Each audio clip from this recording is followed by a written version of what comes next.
রসায়ন ল্যাবে থার্মোমিটারের ব্যবহার।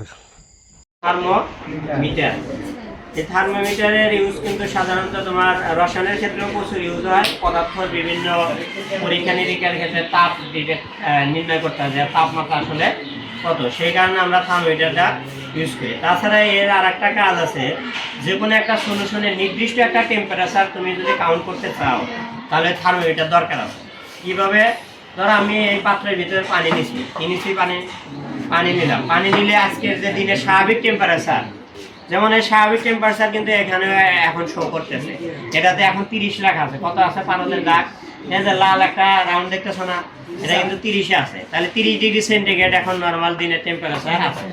এখন আমি এই পানিটাকে গরম করে পুষাইতে চাইতেছি 50 ডিগ্রিতে। অ্যাকুরেট 50 কখন হবে? তখনই আমরা বাদ দেবো তাপ দেওয়া। তাহলে সেটা একমাত্র এটা দিয়ে করা, এভাবে দিবে। এটা এর ভিতরে পানি নিয়ে এর ভিতরে এটা দিয়ে দিলাম, দিয়ে এর নিচে ধরো ওই যে আমাদের ত্রিপতি স্ট্যান্ড পাওয়া যায়, ওর উপর রাখে নিচে মোমবাতি দিয়ে তাপ দিতে থাকবে, দিতে দিতে তাপ দিবে। আর এটার খেয়াল করবে যে 100টা আসতেছে কিনা, এখানে 100 পর্যন্ত আছে। কথা বুঝছো কিনা?